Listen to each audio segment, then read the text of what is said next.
Securities offered through Cambridge Investment Research Incorporated, a broker-dealer, member FINRA, SIPC. Advisory services through Cambridge Investment Research Advisors Incorporated, a registered investment advisor. Cambridge and ClearVista Financial are not affiliated.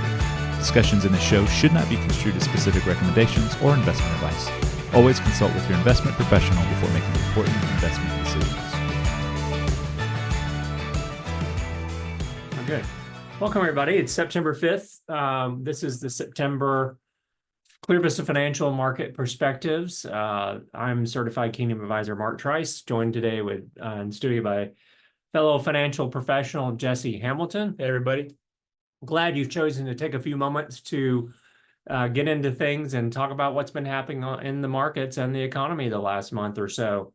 And it's been a busy previous month. A lot of volatility over the summer, which we somewhat expect, but we didn't see at the times that we thought we'd see it. And we're going to have continued volatility going into the fall. We'll talk more about that today, but here's our agenda for today. We'll talk about some of the index performances over the last month or so. We'll get into some macroeconomic data, a lot of data coming out in the next couple of weeks. We'll talk about that and what the meaning of that might be for you to listen to when you do hear it come out. Mm-hmm. We'll talk about the upcoming election. We're not going to give you our preference for who to vote for, but we want to encourage you to vote. But we're going to talk about what it really means for your portfolio, what that selection might mean for you.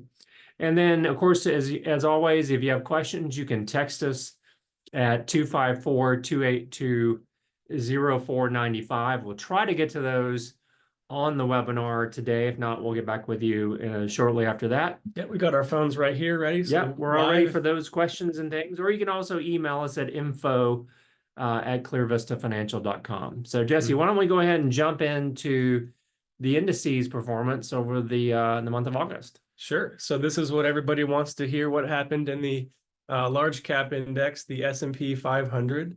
Just as a reminder to everyone who's new, this is called a candle chart. Each candle shape is a day of trading. Red candles are down days and green candles are up days. So the S&P 500 actually did end up with a gain in August, but suffered some pretty significant volatility. For the first couple days of the month, you can see what happened with those gaps down. The index actually fell over 8% in those first couple of days in the month, causing a lot of panic for investors.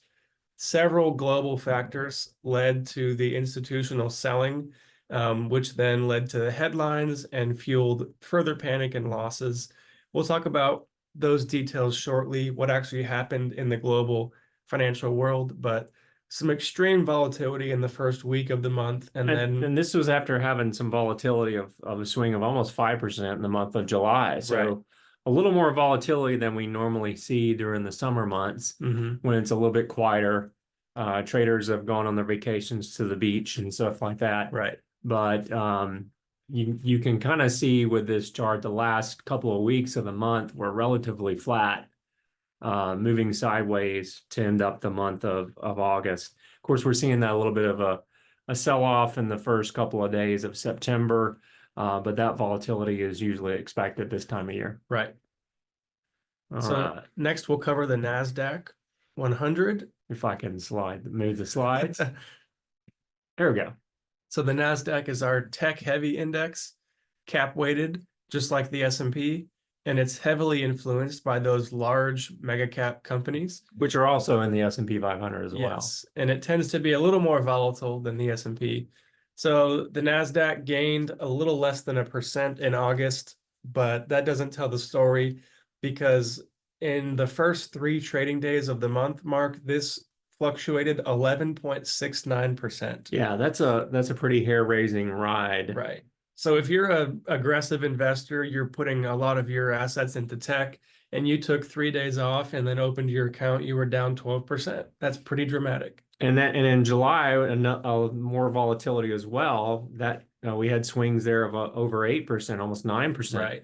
So July and August have been extremely volatile for the NASDAQ. Right. That's a little bit unexpected, but we may see that continue through the fall. So a 10% swing is considered normal for this index and most indexes, but just not that quickly. So the index fell all the way down to that green candle there on the fourth trading day is right around the 200-day moving average. So it bounced on the 200 moving average on August 5th and rose till the mid-month. And as you can see, as the month came to a close, it kind of tailed off in the last week and a half of the month and showed some weakness for tech. The Magnificent Seven might not be as brilliant as they have been over the past 18 months. And we've seen that trend continue the first few days of September as well. That's right. So let's talk about the Russell 2000, the small caps. We like to watch this really closely because I think it's important. So they've been extremely volatile over the past 60 days. This index fell 1.69% in the month of August, but it moved dramatically, just like the other indexes from the end of July through the 5th of August. That was a 13.97%, so almost 14% in 4 days. That's fairly dramatic. That's right. And then also there was a time in July that it gained 14% in just a few days as well. Yeah. So small caps still really volatile, always have been volatile, and they move really fast when it comes to that. But we're going to compare these large caps to small caps here in just a minute. Yeah. Let's talk about the long-term treasury, Jesse. So the long-term treasury index was up 1.74% in August. It's really just moving sideways. This is good news, again, despite volatility, because it's another positive month for the index. We've been saying negative returns for so many months before this. So we like to see positive, even if it is generally sideways. Bond investors are awaiting a clear sign from the Federal Reserve.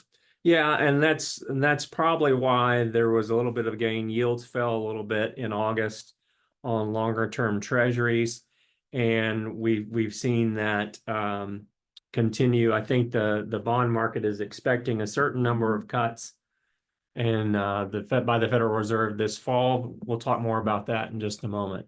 Yep. Let's see our disclosures. We'll take a minute to talk about those things and read these in great detail. Yes.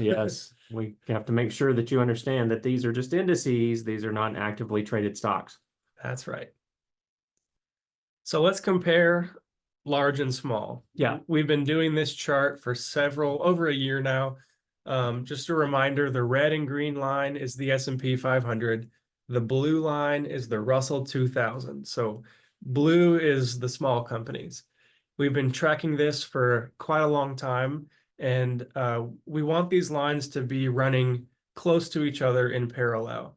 You can see in 2023, they diverged a little bit and they are yet to recover. In order for us to be confident in a broad rally across the overall broad market, these lines need to come together. So notice in July, there's a pretty abrupt shift up. That was that 14% rise that Mark talked about. But then look what happened right after. It fell 14%, and now the indexes are just as far apart as they were a year ago or even before that. So in August, of course, the small caps fell back below large caps. We like to see that the small caps are generally outperforming the large cap companies. That just signals a tremendous breadth to the market, and we're not quite seeing that still yet. So. Right. We had some improvement over the summer and then it fell back again. We'll talk more about that in just a second. Here's a little bit different way to look at the large cap, small cap comparison. The black line is what we're interested in here. When the black line goes up, small caps are winning. Notice how over the past year, it's kind of a negative trend. If you drew a correlation line there, it'd be down. That just means that generally large companies have been winning. But you can see in July, we had a dramatic change the other direction, which is when small caps took the lead and then they turn right back over. And this doesn't mean that small caps are not making any money. Right. It just means that if I'm going head to head with a large cap index or a small cap index, what we've seen over the last few years has been small caps have been underperforming large caps in terms of performance. Yeah. Okay. But we've explained this before. There's one of two things that can happen. Small caps can grow faster than large caps and catch up that way, or they can both fall, and large caps can fall more quickly than small caps, and that would be pretty significant and mean bear market conditions or maybe even recession. And we're really wanting to see that overall breadth to the market, and it's something that that we look at here. This is an index, Jesse. Go ahead and jump in and talk about this 200. This is a percentage of stocks that are trading above their 200-day moving average, which is a sign of strength. Yeah, so we consider the 200-day moving average as a signal for bullishness. And here's as Mark said, the percentage of those all stocks on the market above that 200 moving average. So we want to see this above 70 to really confirm that we're in strong bull market conditions. And it's really just moving sideways in a trading range. It fell in August as low as 42% just a month ago. So 42% of the stocks on the stock exchange were trading below or Right. above their 200-day moving average. Which means more than half were bearish. Right. Okay. So this has fallen off a little bit in the first few days of September. I think it's in the low 50s now. Yeah. But that swings every day. That's something that it's not something that we look at every day. It's just we want to see general trends. Mm-hmm. And that's important that we see that breadth. Once again, the breadth in the market. Right. Let's talk a little bit about volatility, Jesse. Here's the seasonality of the VIX, which is the volatility index for the S&P 500. The red arrow is where we are now, and you can see what happens in the middle of the fall. Volatility spikes. So seasonally, we're headed for a time of higher volatility. Now the VIX index usually, I don't even know what it's hovering around today, Jesse, or maybe 15 or 16 probably. 20 something, is that right? Yep, 20. 20, okay. And this spiked up on August 5th. In the 60s. In the 60s. So that was a really crazy day. Actually historic. It was, yes. And so that's a lot of things going on. We'll talk about what was happening there with that and had to do with the Japanese carry trade and that falling apart a little bit. There will be more of that to come.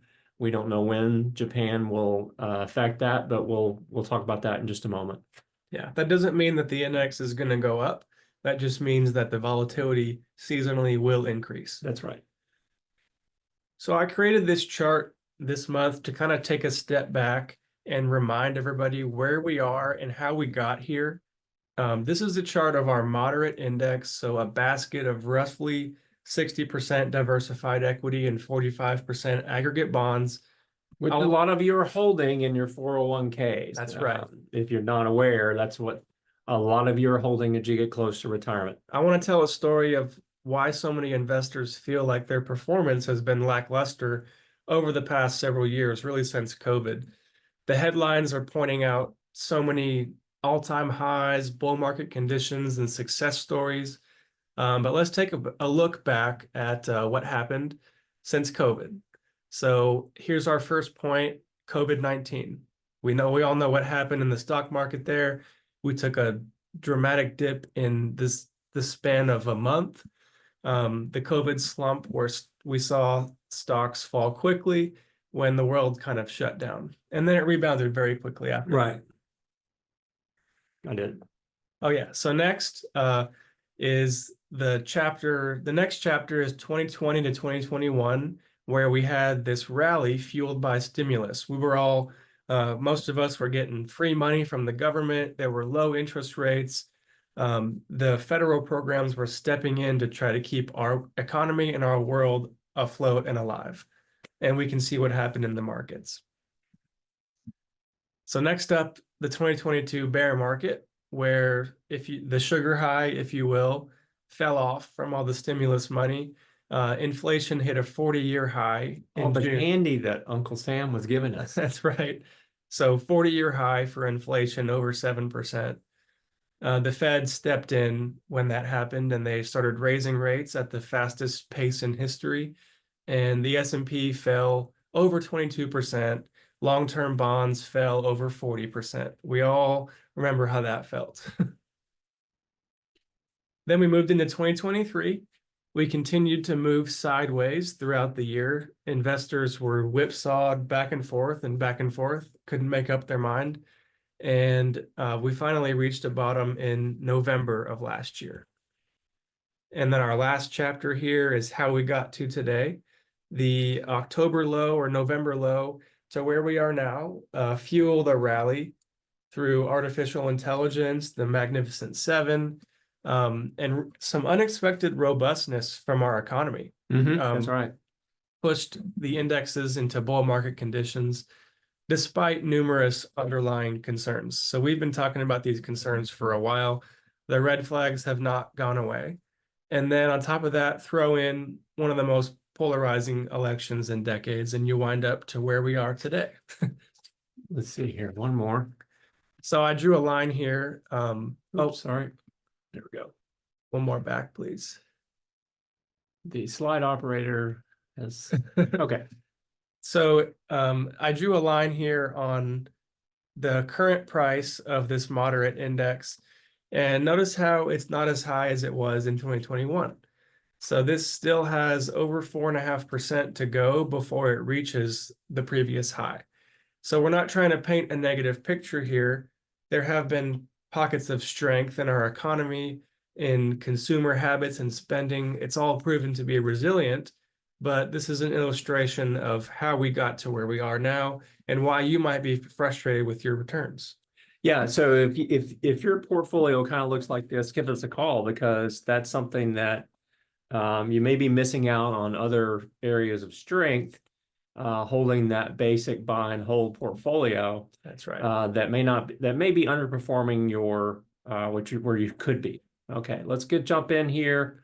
Macroeconomic outlook reminder, folks. If you've got questions, you can text us 254-282-0495, or you can send us an email at info@clearvistafinancial.com. Don't call that number because we can't answer it during the program, but you can text it and we can look at those two different information sources. That's right. All right. So Mark, tell us about the sweater weather meeting. What happened at Jackson Hole? Yeah, I was actually close to Jackson Hole during that time, and I thought about going up and hanging out with Uncle Jerome Powell and some of the other folks up there around the world, but couldn't make it work. Nope. But they had a lot to say.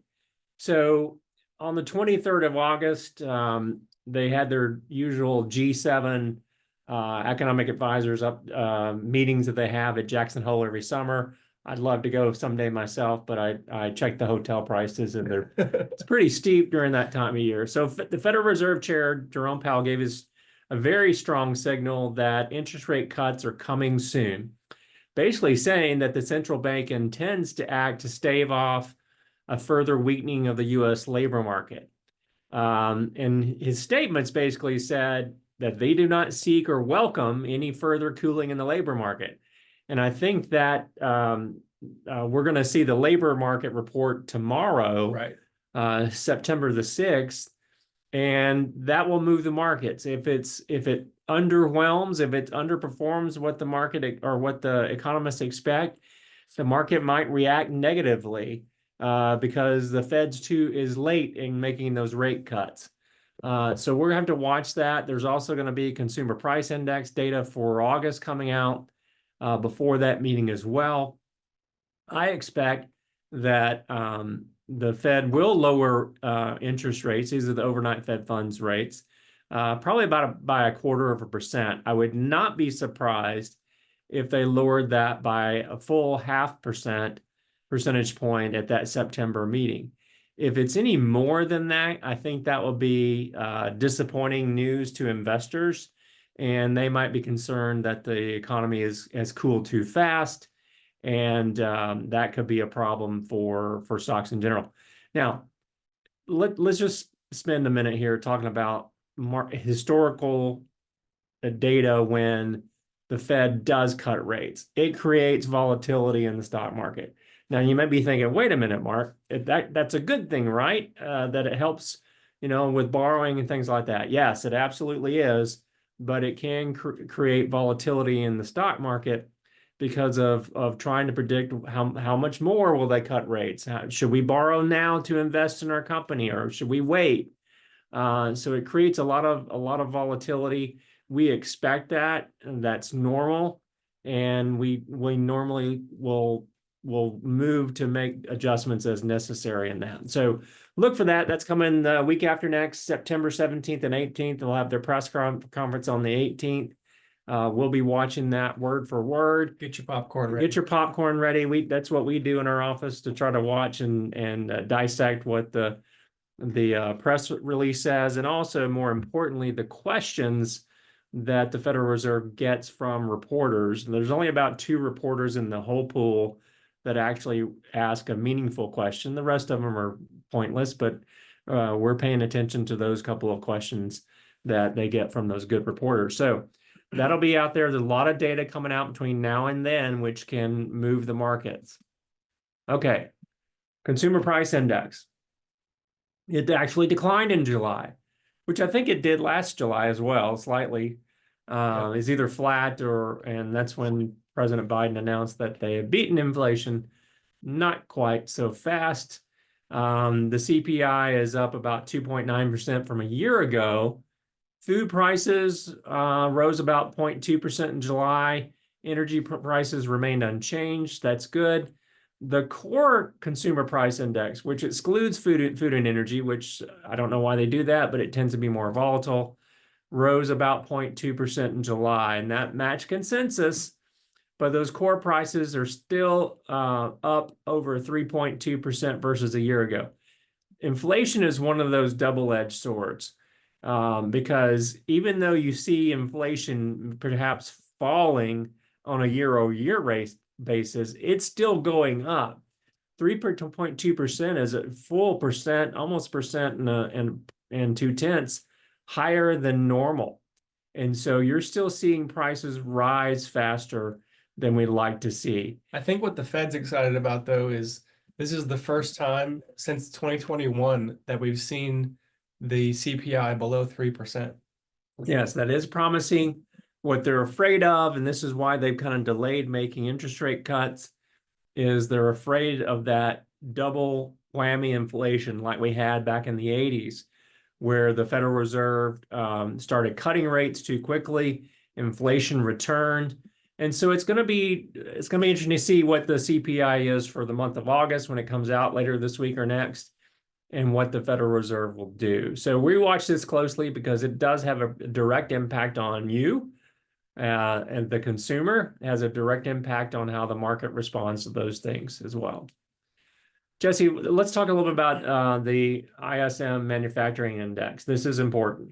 So this index missed consensus once again in August, and the details of this are really worrisome. Even though it did increase, it's below the level of 50, which is where the experts consider that contraction. So the industrial might of the economy is contracting at the current moment. And it's been contracting for 21 out of the last 22 months. Yes. The economy's been cooling, albeit at a slow pace over the last couple of years. So this is real important. When we see manufacturing decrease, that means companies are spending less and preparing for, a lot of this I think had to do, Jesse, about, hey, there was this explosion after COVID because there was so much pent-up demand that manufacturing built up really quickly, and now it's just contracting.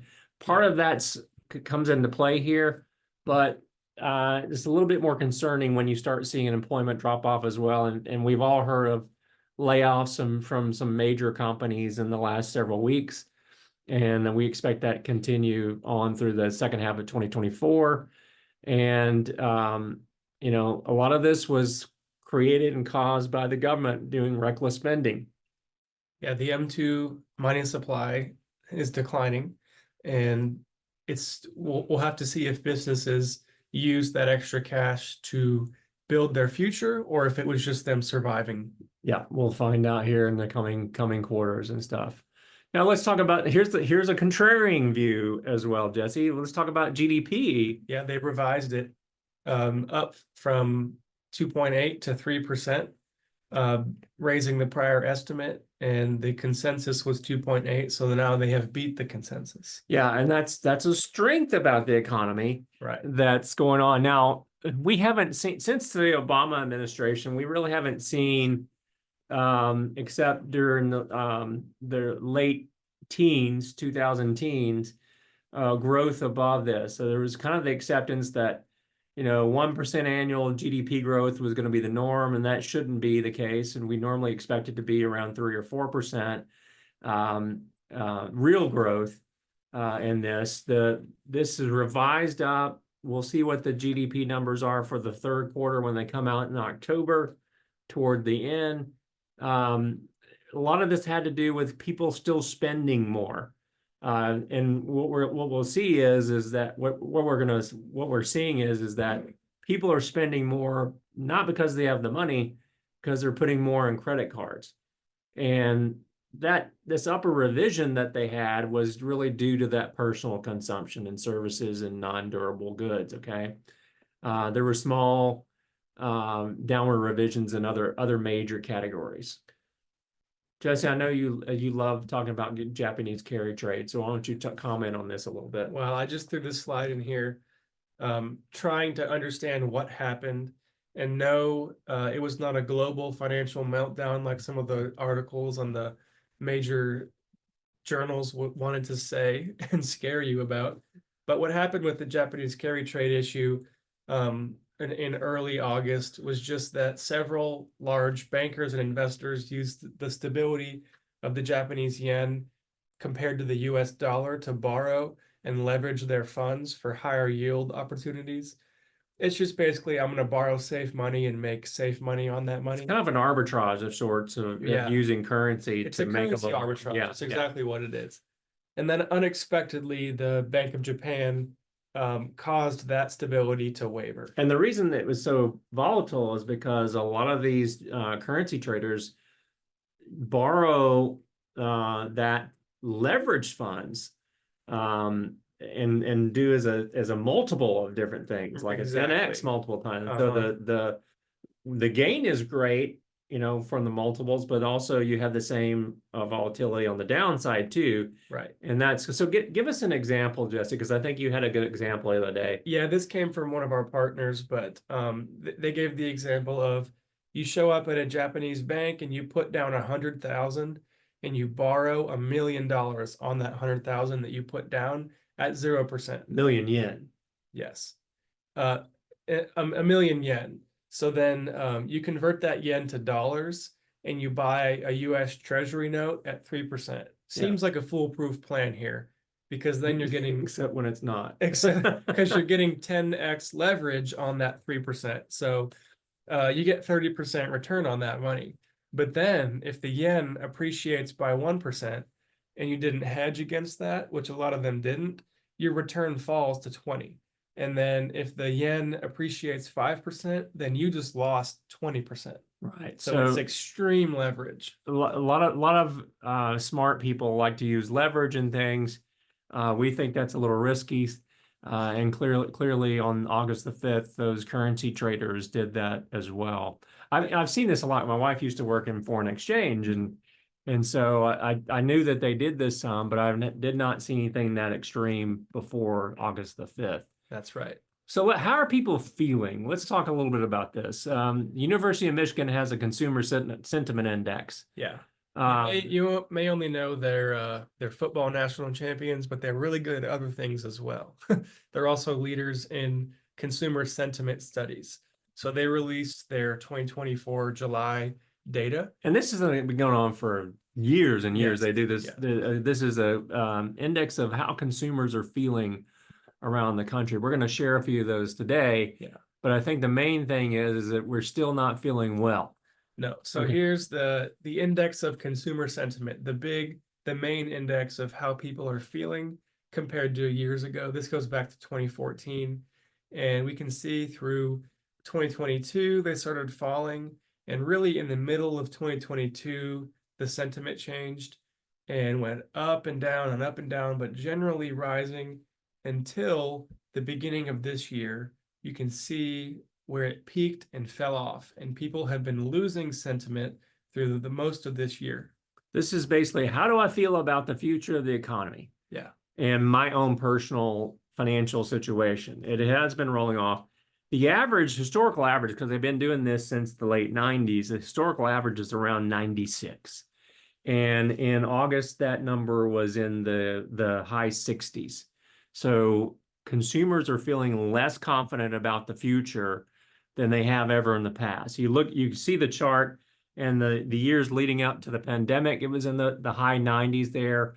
But we're not feeling as well. Let's take a look at this from the standpoint of age groups. And the age 35 to 54 and over 55 were probably the most pessimistic. Shocker here, the boomers have the worst attitude.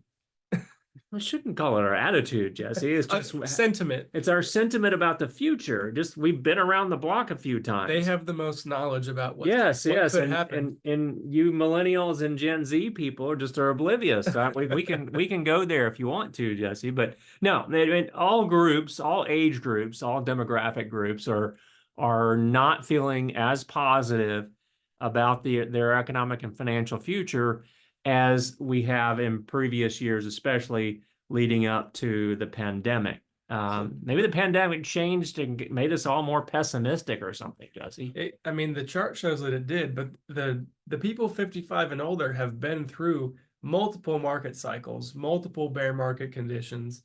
They have not been through a global pandemic, but they've been through the 80s and the tech bubble, the 08 They just crash. don't like it. And they just don't like it. I think we like to see a lot more positive outlook in the future, maybe not as much negative talk in the world. Yeah. But here we are. How do we compare from our situation a year ago?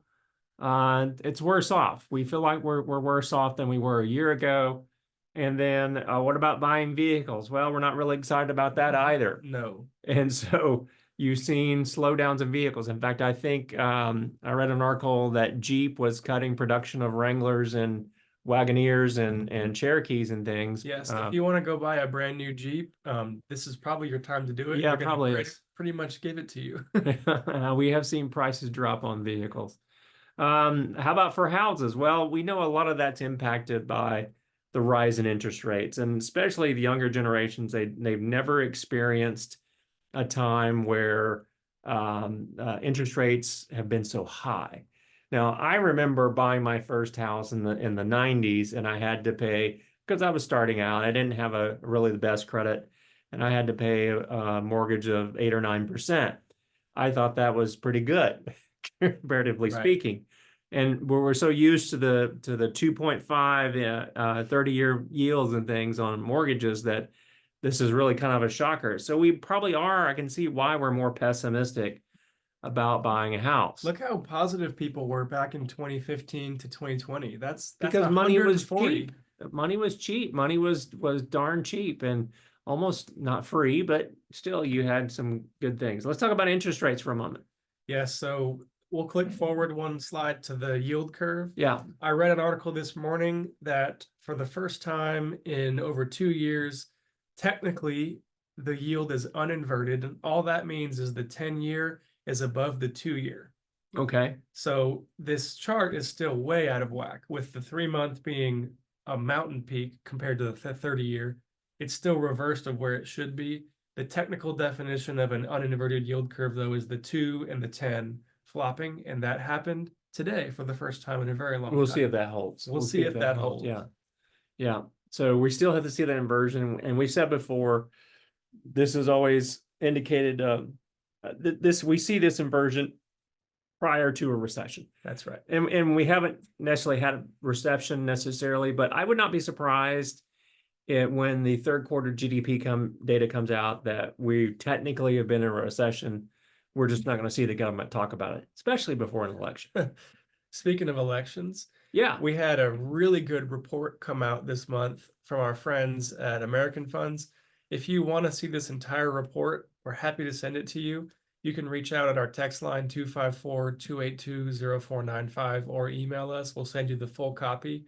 It's an easy 5-page read, but I grabbed some charts from it and I thought we would share those today. Yeah, and we'll also be hosting some events for clients in the coming month. We'll go into these in more detail. Kind of fun to look at Also, the reason that we do that is so that you don't worry around the presidential election. That's right. Okay, so some of us may feel that the 2024 election is the most important in recent memory because they always tell us it's the most important. And it's important that we vote. Yes, our vote does matter. We should do that. Elections have, historically speaking, made almost no difference when it comes to long-term investment returns. That's not what people want to hear. That's not what people want to hear because it's so important. I remember in 2016, I will not name the ABC reporter, but she started crying on the air because she believed that her portfolio was going to go in the tank now that a certain person was elected president. And it's up quite a bit since then. A little bit. Yeah, but since 1933, there have been 8 Democratic and 7 Republican presidents. And the general direction of the market has always been up during those times. What should matter more to investors than election results is just whether or not you're invested. Exactly. Oh, we see people pull money out of the market because of the uncertainty behind who's in the White House. Right. And that's a big mistake. You should, we use technical analysis and active risk management. So we might move money from asset to asset class, but it's not something where we go and hide. Right. And unless you have a major financial decision happening in the next 6 to 12 months, that's going to impact your family on a very real level, a very short-term financial goal, there's no reason to make a political decision about your investments. Right. Do not make decisions about your investments based on politics. And so this year has been unique in many ways, right? Yes. We've had people that were anointed and people that got almost killed, and a lot of controversies and a lot of negative things going around things. In each case, the market continues to be resilient. Here's a comparison of the S&P performance between the incumbent party winning and losing since 1936. This is kind of interesting, Jesse. Yeah, they claim that there's a very high likelihood of indication of who would win based on stock performance. I wouldn't put my money on it, but historically the data shows that equities tend to look ahead and price in uncertainty in an upcoming election. So it would seem that a bullish index performance leading up to an election suggests incumbent success. Well, and what this means here really is that I think from a psychological standpoint of an investor is that not having any change is a confidence builder. Right. Even if it has nothing to do with that's the right. candidate. And it's completely an emotional bias that we have. Not having a change or having uncertainty creates angst and uncertain and not knowing what the future might be. But once again, we'll have to see what happens here because we technically do not have an incumbent. Right. Technically running don't. technically and don't, even though we've got one party is a past president and it's not the incumbent. And then the party that is in the power is not technically an incumbent at the top office. So take all this with a grain of salt, folks. All right. So a lot of times we see investors pour money into money market funds. And that tends to be traditionally one of the lower risk investment vehicles. And we see this during election years. By contrast, we've seen equity funds have the highest net inflows in the year after an election. So people genuinely believe they can time the market. Yeah, and they can. This is rarely a winning investment strategy. I will tell you, you need to vote, and you need to make an independent judgment about who you want to support. Don't listen to social media. Don't even really listen to the news. Go research and do your homework, which 99% of us will not do. Right. Go make an informed decision. Be an independent. And I don't mean an independent party or anything like that. Just make up your own mind. Independent thinker. Independent thinker. There was a video out a few days ago by an independent party former candidate, and it was kind of funny to watch because it just shows how sheepish we are. We're just like sheep, and we follow the herd of what people tell us on all sides of issues. And sometimes I'm guilty of that too. Right. Make informed decisions, do your homework, and of course, make sure you go vote. I think early voting in certain states in Pennsylvania starts next week. Wow. And that's crazy, but yeah, make sure you vote. So here's our guy getting on the school bus for those of you who have kids going back to school. That's right right. It's been a few weeks, but some of you in the Northeast are just now getting back to school this week. So hope your kids are having a good time. So this is kind of a carryover from last month. We're still talking about the same things. They're still the main point. Inflation is growing at a slower pace, but we can't forget that it's still going up. Yeah, prices are still increasing, even if they're increasing more slowly. So we've shown how market signals are mixed, and we'll continue to watch them closely. Yes, The indexes are generally rising, and we've had some improved breadth versus the end of 2023, or the third quarter of 2023. Bond indexes are still struggling. Once we have clarity and direction of the Fed, I think there'll be some stability. But I think yields have been rising in the last few months on bonds and things, longer term bonds, right, because they were already baking in those future rate and interest rate cuts by the Fed. That's right. So we know election season brings a lot of anxiety. We recognize that. We would love to try to calm your nerves. I don't know if that's possible or not, but we can always talk on the phone if you're interested. What's the solution here, Mark? It hasn't changed, right? That's right. The solution is don't panic. You should be talking to your advisor about your situation. Look at the investing over the long haul. Don't make decisions based on headlines. My goodness. I mean, the headlines are the worst to make an investment decision, because I don't know if people know this. I've never worked in a newspaper, but a newspaper friend told me one time, there's a whole department that writes headlines versus the author of the article. Right. And assuming that the author of the article is correct, the headline writer may write something completely different than the gist of the article. So same thing with news. Cable news is very polarized today. There are business channels that they exist to try to drive fear into your heart. That's right. And we don't believe that, as investors that take a different approach to the world. But we still believe that the U.S. future is relatively bright. Things are slowing down. The economy will continue to operate no matter who gets elected and whether or not we're in a recession or not. Yes, it can impact us in different ways, very personally, but it is not the end of the world. Mark, I've fielded probably half a dozen calls over the last 2 weeks about, if so-and-so gets elected, I will lose everything. Or if so-and-so gets elected, we're going to make so much money. It doesn't work like that. No, it doesn't. I hate to burst your bubble of your view and things like that, but it doesn't make that much of a difference. Yes, it can impact us personally. I personally am looking at some of the candidates are putting out their tax proposals.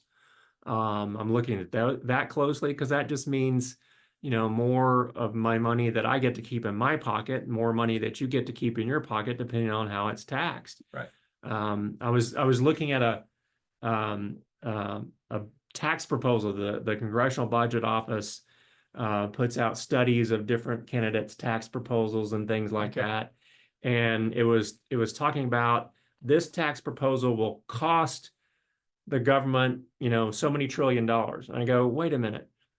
If you're cutting taxes, that means that you, the federal government, doesn't get my money, but you consider it a cost. A loss, yeah. Yeah, a loss. And I was like, wait a minute, this is more money that a consumer voters get to keep in their own pocket. Anyway, I digress.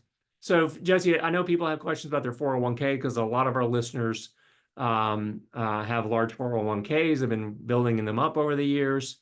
What do you say about that? What can people do? We have a great tool to help you with that. We want to partner with you because the 401k menus can be very narrow. We have a great new tool that allows us to open up the possibilities and also do some active management within the 401k. Okay, great. And if you need that, just give us a call. All right. We have made it through August. We're wrapping up our presentation here. Same points for our listeners. What does this mean for your plan? It just means that you should check your statements, talk to your professional, and educate yourself. I like what you said earlier, Mark, about being an independent thinker. This is a time where we need to really put our thinking caps on, stop being sheep, and learn about what's happening in our financial and political world and make an informed decision. Yeah, it's so important. And just remember to vote, folks. Remember, if you've got questions, you can send those to our text line or our info at ClearVista Financial. And if you need to make an appointment because you want to talk about some of those things, we can schedule a phone call or in our office if you like sometime. Many of your clients, if you're a client, be patient. We're going to be calling you here in the next month or so to do some semi-annual reviews and also tax planning for the end of the year. And if you're above the age where it's okay to make qualified charitable distributions, we'll talk to you about that as well. Be patient. We'll reach out to you. And I want to thank you, Jesse, for helping us today on the program. Folks, I hope that's been helpful to you. Sorry we ran a little bit longer than we normally do, but thanks for joining us. And next month, first Thursday of the month in October, we will do this one more time. Hope to talk to you before then, but if not, we'll see you next month. Have a great week.